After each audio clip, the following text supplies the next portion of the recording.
नमस्कार, आप देख रहे हैं प्राइम न्यूज और मैं हूं आपके साथ श्रुति अंगद। बुलेटिन की करेंगे शुरुआत। देहरादून से बड़ी खबर सामने आ रही है। सीएम पुष्कर सिंह धामी का आज कार्यक्रम का कौशल विकास कार्यक्रम का, जिसमें वो भाग लेंगे। श्रम विभाग की समीक्षा बैठक करेंगे मुख्यमंत्री पुष्कर सिंह धामी। आयुष, चिकित्सा, स्वास्थ्य की भी समीक्षा बैठक करेंगे। शिव भक्तों के सम्मान कार्यक्रम में पहुंचेंगे सीएम धामी। 3:30 पर हरिद्वार में कार्यक्रम का आयोजन होगा, जिसमें मुख्यमंत्री पुष्कर सिंह धामी शामिल होंगे। श्रद्धालुओं को किसी तरीके की कोई दिक्कत ना हो, इसके लिए समीक्षा बैठक की जाएगी। अधिकारियों को तमाम दिशा निर्देश दिए जाएंगे। हरिद्वार में 4:30 पर बजे भजन संध्या में शामिल होंगे। ओम पुल में हरिद्वार में होगा ये भजन संध्या कार्यक्रम, जिसमें मुख्यमंत्री पुष्कर सिंह धामी शामिल होंगे। 3:30 पर हरिद्वार पहुंचने का ये समय बताया जा रहा है। हरिद्वार में 4:30 पर संध्या आरती होगी, इसमें भी मुख्यमंत्री पुष्कर सिंह धामी शामिल होंगे। सावन महीने में श्रद्धालुओं को किसी तरीके की कोई परेशानी ना हो, इसको लेकर समीक्षा बैठक भी करेंगे। कौशल विकास श्रम विभाग के साथ ये बैठक होगी। आयुष, चिकित्सा, स्वास्थ्य की भी समीक्षा बैठक मुख्यमंत्री पुष्कर सिंह धामी करेंगे। तो आज सीएम धामी हरिद्वार के दौरे पर हैं। 3:30 पर वो हरिद्वार पहुंचेंगे, जहां पर वो श्रम विभाग के साथ समीक्षा बैठक करते हुए नजर आएंगे। आयुष, चिकित्सा, स्वास्थ्य की भी समीक्षा बैठक है। सावन महीने में जो शिव भक्त आ रहे हैं, उनको किसी तरीके की कोई परेशानी ना हो, इसको लेकर अधिकारियों को दिशा निर्देश दिए जाएंगे। आपको बता दें, कांवड़ियों के सम्मान कार्यक्रम में मुख्यमंत्री पुष्कर सिंह धामी पहुंचेंगे। 3:30 पर हरिद्वार में कार्यक्रम में शामिल होंगे सीएम धामी। प्रशासन की तरफ से हाई अलर्ट जारी किया गया है। प्रशासन की तैनाती की गई है। सुरक्षा के सुदृढ़ इंतजाम किए गए हैं। हरिद्वार में 4:30 पर भजन संध्या कार्यक्रम में भी शामिल होंगे। आरती में भी शामिल होंगे मुख्यमंत्री पुष्कर सिंह धामी। ओम पुल हरिद्वार में ये भजन संध्या कार्यक्रम है, जिसमें मुख्यमंत्री पुष्कर सिंह धामी शामिल होंगे। 3:30 पर हरिद्वार में मुख्यमंत्री पुष्कर सिंह धामी शामिल होंगे। हमारे साथ हमारे सहयोगी रजनीश दीक्षित देहरादून से इस खबर पर ज्यादा जानकारी के साथ जुड़ चुके हैं। कितने बजे पहुंचेंगे रजनीश मुख्यमंत्री पुष्कर सिंह धामी? क्या कुछ आज कार्यक्रम होने वाला है?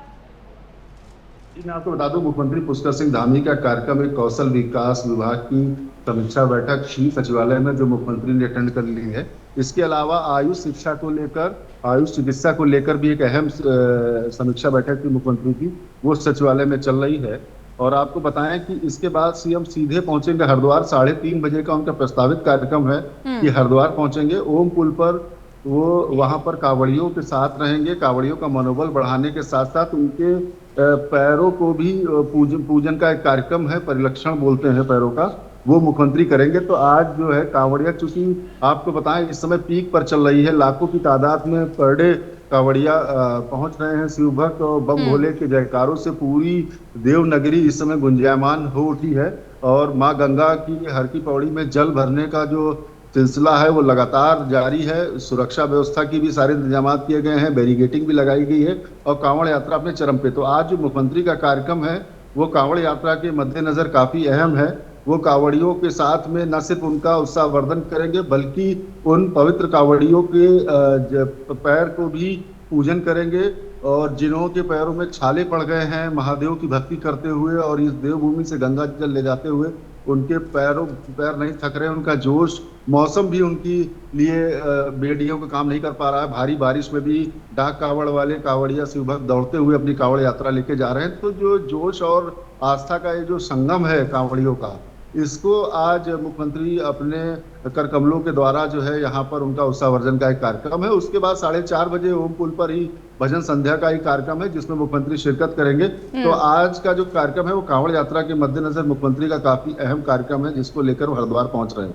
बिल्कुल, शिव भक्तों को सम्मानित भी करेंगे, उनका पैर पूजन होगा। और क्योंकि आज समीक्षा बैठक भी होनी है रजनीश, कितने बजे ये बैठक होनी है? क्या कुछ दिशा निर्देश दिए जाएंगे? देखिए, मैं आपको बता दूं कि सचिवालय में 11 बजे मुख्यमंत्री पहुंच गए थे और जो कौशल विकास की समीक्षा बैठक थी वो पूरी हो गई। इसके बाद जो है स्वास्थ्य विभाग की, आयुष विभाग की एक शिक्षा को लेकर एक अहम समीक्षा बैठक जो अभी चल रही है सचिवालय में, तो ये दोनों बैठकें हो चुकी हैं। अब जो अहम कार्यक्रम है मुख्यमंत्री का, वो हरिद्वार पहुंचने का है और वहां पर कांवड़ियों के साथ में उनका उत्सवावर्जन का कार्यक्रम, जो 3:30 बजे ठीक मुख्यमंत्री हरिद्वार पहुंच जाएंगे ओमकुल पर। बिल्कुल, आप बने रहिए रजनीश, आगे भी आपका रुख करेंगे। तो खबरों बढ़ते आगे। उत्तराखंड में धामी की कैबिनेट में 5 पद लंबे समय से रिक्त हैं। अब इन पदों को भरने की कवायद एक बार फिर से शुरू हो गई है। खास बात यह है कि विधानसभा का ग्रीष्मकालीन सत्र 19 अगस्त से शुरू होने जा रहा है, लेकिन संसदीय कार्य मंत्री का पद अभी भी खाली है। मुख्यमंत्री के हालिया दिल्ली दौरे को भी मंत्रिमंडल विस्तार से ही जोड़कर देखा गया था। सवाल यह है कि आखिर कब तक होगा धामी कैबिनेट का विस्तार। लगातार 5 पद अब खाली हो गए हैं और इसको लेकर सवालों का सिलसिला जारी है कि धामी कैबिनेट का विस्तार कब होगा। 3 साल पूरे हो चुके हैं, यानी कि सरकार के 3 साल का जो कार्यकाल है वो कंप्लीट हो चुका है, लेकिन अभी तक ये 5 पद नहीं भरे गए हैं। और आशंका जताई जा रही थी, जब मुख्यमंत्री पुष्कर सिंह धामी दिल्ली के दौरे पर थी तभी कहा जा रहा था कि हो सकता है कि जब वो दिल्ली से वापस लौटे तो इन 5 पदों को भर दिया जाए, लेकिन ऐसा हुआ नहीं है। अब सवाल यही है कि आखिरकार ये जो तमाम पद धामी कैबिनेट में खाली हैं, 5 मंत्री पद है, वो आखिरकार कब भरे जाएंगे। देखिए, कैबिनेट विस्तार को लेकर के जो भी फैसला है माननीय मुख्यमंत्री जी को लेना है, उस विषय में माननीय मुख्यमंत्री जी ने जो है हमारे केंद्रीय नेतृत्व से चर्चा परिचर्चा करके ही आने वाले समय में किस प्रकार से कैबिनेट का स्वरूप हो, ये देखने को मिल सकता है। और प्रदेश अध्यक्ष जी के बनने के बाद जिस प्रकार से आप कह रहे हैं, अभी चुनाव चल रहे हैं, पंचायत चुनाव है, पंचायत चुनाव के बाद अभी प्रदेश की जो है कार्यकारिणी, उसका भी विस्तार होना है और कैबिनेट के विस्तार के लिए भी जो है माननीय मुख्यमंत्री जी ने कहा है निश्चित रूप से समय आने पर कौन उनकी कैबिनेट में किस रूप में अपना भागीदारी सुनिश्चित करेगा।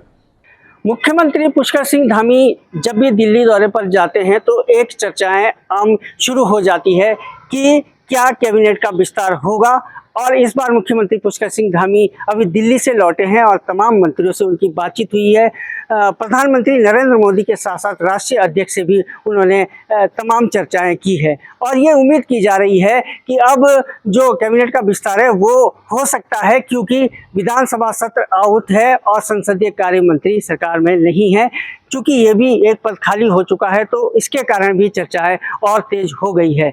बहरहाल ये उम्मीद की जा रही है कि कैबिनेट का विस्तार होगा और अगर कैबिनेट का विस्तार नहीं होता तो क्या इस बार भी सरकार वैकल्पिक व्यवस्था से काम चलाएगी। अपने सहयोगी राहुल के साथ मदन सिंह, प्राइम न्यूज, देहरादून। वहीं प्रदेश में त्रिस्तरीय पंचायत चुनाव हो रहे हैं। पंचायत चुनाव पर हाईकोर्ट ने बीते रोज राज्य निर्वाचन आयोग को फटकार भी लगाई। ये फटकार प्रत्याशी के 2 जगह वोटर लिस्ट में नाम होने पर लगाई गई है।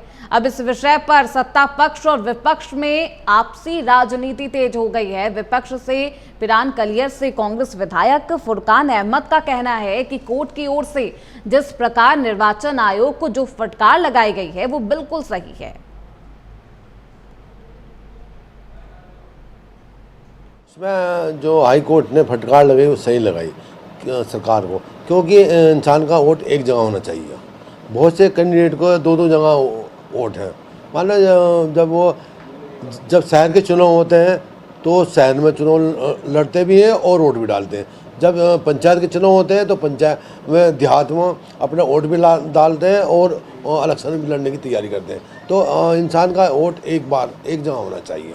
तो और हमारी सरकार कांग्रेस पार्टी की तैयारी है, क्योंकि हम ज़्यादा से ज़्यादा हमारे जिला पंचायत के चेयरमैन बनेंगे, हमारे ब्लॉक प्रमुख बनेंगे, हमारे जिला पंचायत सदस्य बनेंगे, हमारे प्रधान बनेंगे, क्योंकि सबसे पहली जो सीढ़ी होती है पंचायत चुनाव की होती है।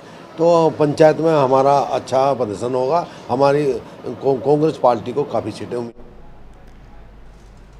वहीं देहरादून से बड़ी खबर सामने आ रही है। स्कूलों में गीता के श्लोक पढ़ाने का ये मामला है। शिक्षकों ने स्कूल में श्लोक पढ़ाने का विरोध किया है। श्लोक पढ़ाने को लेकर निदेशक को ये पत्र लिखा गया है। शिक्षक एसोसिएशन ने संविधान का हवाला देकर इसका विरोध किया है। एसटी शिक्षक एसोसिएशन का ये विरोध है। हालांकि एक पक्ष ऐसा है जो धामी सरकार के इस फैसले की सराहना कर रहा है, तारीफ कर रहा है, लेकिन अब शिक्षकों ने स्कूल में श्लोक पढ़ाने को लेकर विरोध किया है। इसका विरोध करते हुए शिक्षक समुदाय नजर आया। एसटी शिक्षक एसोसिएशन का ये विरोध है।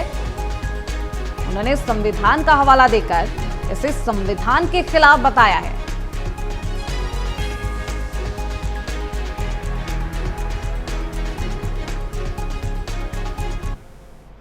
मैं संजय कुमार टमटा, प्रदेश अध्यक्ष SC/ST शिक्षक एसोसिएशन उत्तराखंड। 15 जुलाई 2025 को निदेशक माध्यमिक शिक्षा उत्तराखंड के द्वारा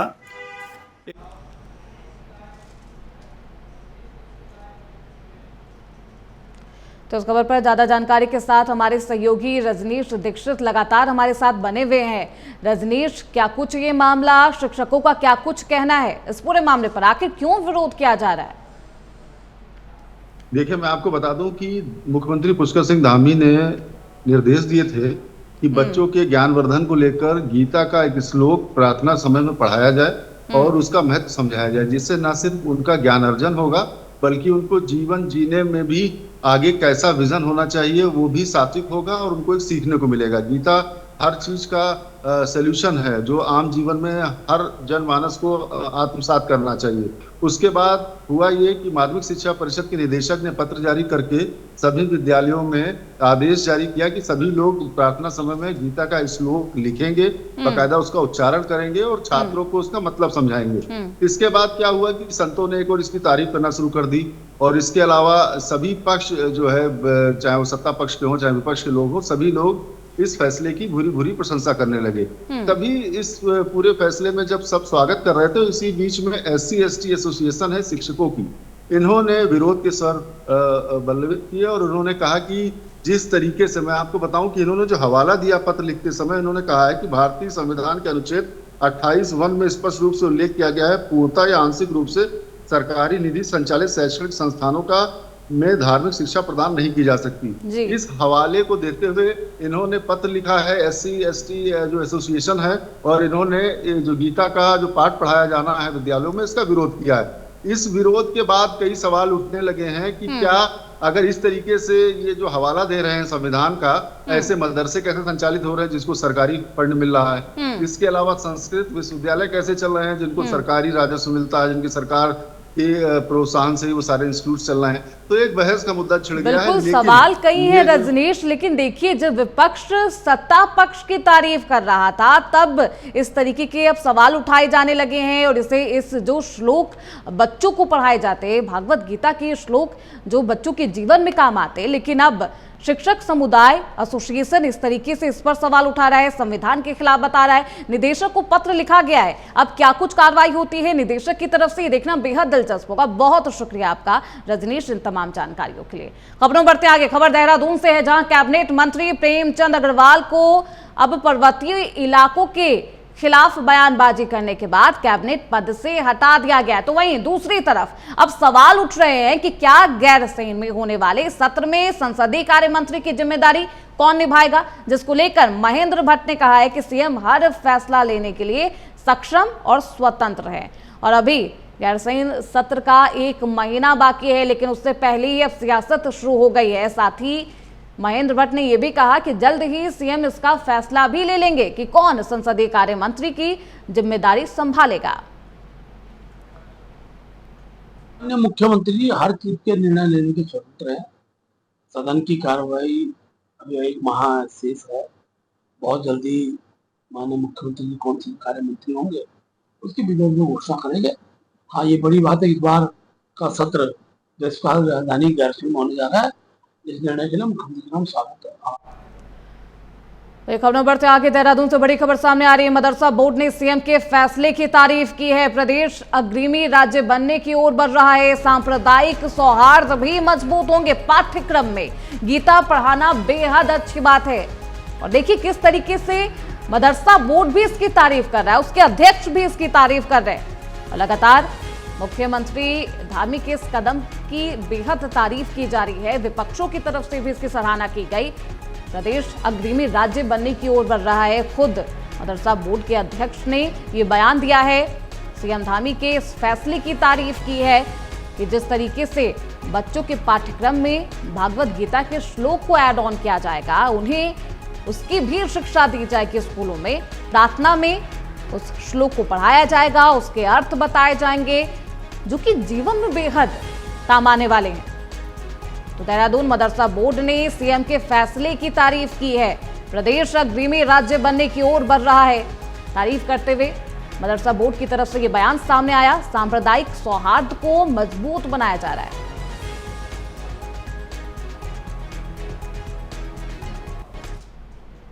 और ये खबर उत्तराखंड के पौड़ी जिले की चौबटा खाल विधानसभा में पंचायती चुनावी हलचल तेज हो गई है। निवर्तमान जिला पंचायत अध्यक्ष शांति देवी एक बार फिर भाजपा समर्थित प्रत्याशी के रूप में सीली 24 वार्ड से मैदान में है। डोर टू डोर कैंपेन के साथ जनसभाओं का भी सिलसिला जारी है। आज वे अपने मायके थकुलसारी पहुंची है, जहां ग्रामीणों के साथ उन्होंने पौधारोपण किया और पर्यावरण संरक्षण का संदेश देती हुई नजर आई।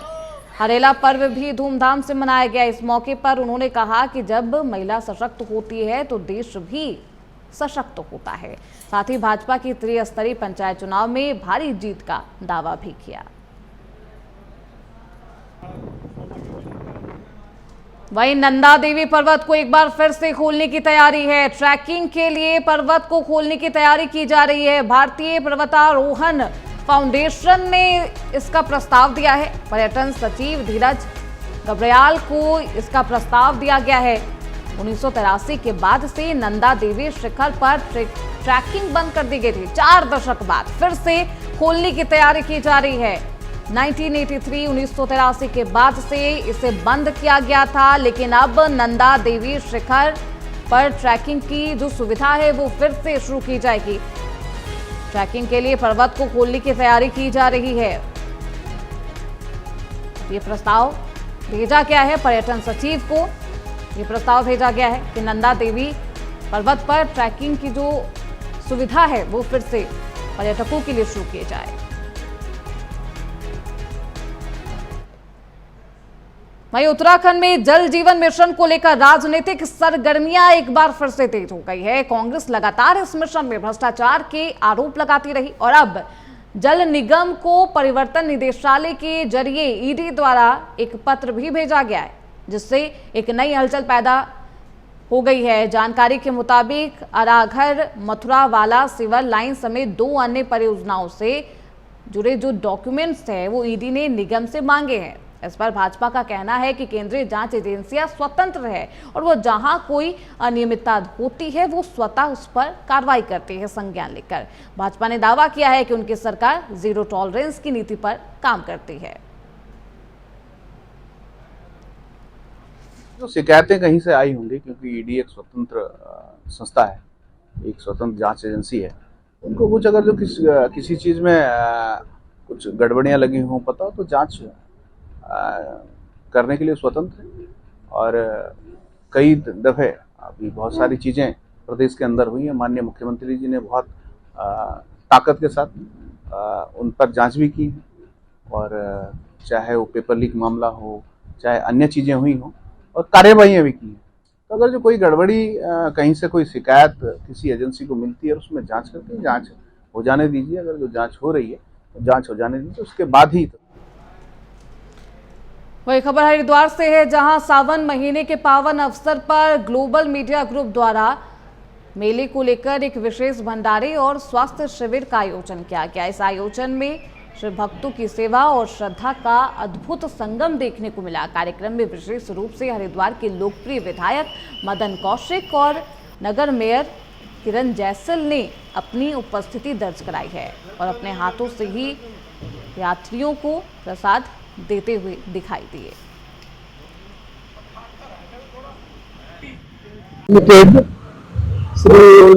ग्लोबल मीडिया के सौजन्य से माध्यम से एक कांवड़ियों की सेवा हेतु एक बहुत सुंदर यहाँ इन्होंने एक प्रसाद वितरण का कार्यक्रम रखा है। इसके लिए मैं तोमर जी और उनकी प्रोटीन को बधाई देता हूँ। आज यहाँ पर मैं गुरुद्वारा प्रबंधन कमेटी गुरुद्वारा ज्ञान गोदरी जो रजिस्टर्ड हरिद्वार है उनके सभी समिति को भी बधाई शुभकामनाएं देता हूं कि आपका सहयोग इस सारे कार्यक्रम में इस रूप में रहता है।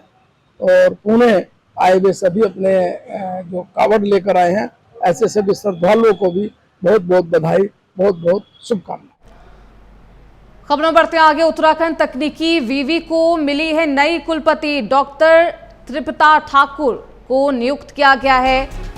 डॉक्टर त्रिपता ठाकुर होंगी विवि की नई कुलपति। राज्यपाल ने कुलपति की नियुक्ति की है। एक लंबा अनुभव है उनके पास और आपको बता दें 3 साल या फिर उससे अधिक समय के लिए वो कुलपति के पद पर नियुक्त रहेंगी। तो उत्तराखंड तकनीकी विश्वविद्यालय को मिल गई है नई कुलपति। डॉक्टर त्रिपता ठाकुर को नियुक्त किया गया है। राज्यपाल ने उनकी नियुक्ति की है। वर्तमान में वो राष्ट्रीय विद्युत प्रशिक्षण प्रतिष्ठान में महानिदेशक के पद पर कार्यरत थी। तो डॉक्टर ठाकुर वर्तमान में राष्ट्रीय विद्युत प्रशिक्षण प्रतिष्ठान फरीदाबाद में महानिदेशक के रूप में कार्यरत थी। उनकी नियुक्ति अब कुलपति के तौर पर की गई है। वही खबरों बढ़ते आगे, जहां कर्नल अजय कौटियाल ने एक ऐतिहासिक और मिसाल बनाने वाला फैसला लिया है। उन्होंने परिषद अध्यक्ष के रूप में मिलने वाले सभी सरकारी सुख सुविधाएं लेने से इनकार कर दिया है। कर्नल कौटियाल ने सैनिक कल्याण निदेशालय को भेजे गए एक पत्र में अनुरोध किया है कि इस मद में खर्च होने वाले करीब 26 लाख से ज़्यादा रुपए सैनिकों के कल्याण के लिए संचालित किए जाए और उनके लिए खास योजनाएं लाई जाए। उनके इस फैसले की चारों तरफ तारीफ की जा रही है और सोशल मीडिया पर उनका पत्र भी वायरल है। उन्होंने कहा कि वे सरकारी सुख सुविधाएं लेने नहीं बल्कि सेवा भाव से काम करने के लिए इस पद पर रहे थे।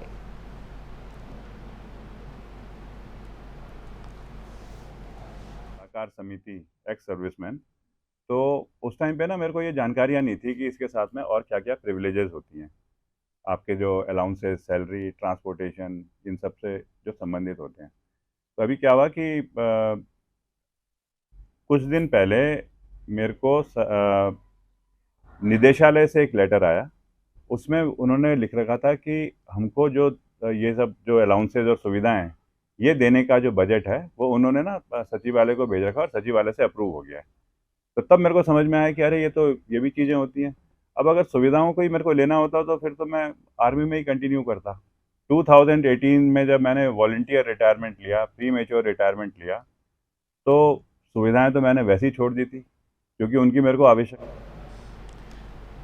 वही खबर देहरादून से है, जहां नगर निगम की टीम लगातार शहर में पालतू पशुओं को लेकर चेकिंग अभियान चला रही है और निगम ने शहर को 3 जोनों में बांटकर हर क्षेत्र में निरीक्षण शुरू कर दिया। वहीं जांच के दौरान देखा जा रहा है कि पालतू जानवरों के मालिकों के पास लाइसेंस और रजिस्ट्रेशन है या फिर नहीं, और जिनके पास जरूरी डॉक्यूमेंट्स नहीं पाए जा रहे हैं उन पर जुर्माना लगाया जा रहा है, जिसको लेकर नगर आयुक्त नमामि बंसल ने जानकारी दी है कि केवल लाइसेंस ही नहीं बल्कि पालतू पशुओं की सुरक्षा के जुड़े तमाम जो प्रोटोकॉल्स की जांच भी की जा रही है। साथ ही कहा सभी पशु स्वामियों को तय मानकों का पालन करना होगा।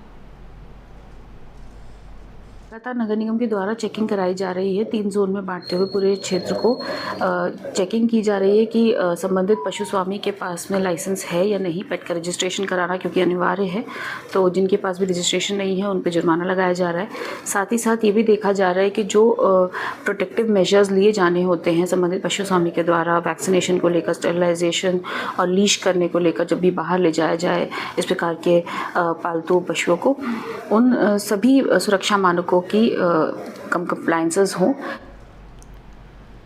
वही हिमालय क्षेत्र विशेषकर उत्तराखंड को लेकर देश के प्रमुख भूवैज्ञानिकों ने एक चेतावनी जारी की है। उनके मुताबिक इस क्षेत्र में भूकंप की संभावनाएं जताई गई है। वैज्ञानिकों का कहना है कि टेक्टोनिक प्लेटों के बीच लगातार हो रहे घर्षण से जमीन के भीतर ऊर्जा लगातार एकत्र हो रही है, जिसकी झलक छोटे छोटे भूकंप के झटकों से मिल रही है। हालांकि भूकंप कब होगा और कितना तीव्र होगा इसका फॉरकास्ट अभी संभव नहीं है। उत्तराखंड में इस दिशा में 2 GPS स्टेशन लगाए गए हैं, लेकिन विशेषज्ञों की माने तो इनकी संख्या बढ़ाना बेहद जरूरी है ताकि ज्यादा सटीक डेटा मिल पाए। बीटीयू इंस्टीट्यूट के विदेशक डॉक्टर नरेश कुमार ने भी माना है कि हिमालयी क्षेत्र भूकंप के लिहाज से बेहद संवेदनशील है। उत्तराखंड हो या हिमालय का कोई भी पार्ट हो, खतरा तो अर्थक्वेक का है और रहता है, भूकंप का है, क्योंकि जिस भाग में उत्तराखंड है हिमालय में, वहाँ तो खतरा रहता ही रहता है। अभी हाल ही में तो फिलहाल इसी के साथ उत्तराखंड प्राइम में बस इतना ही। देखते रहिए प्राइम न्यूज।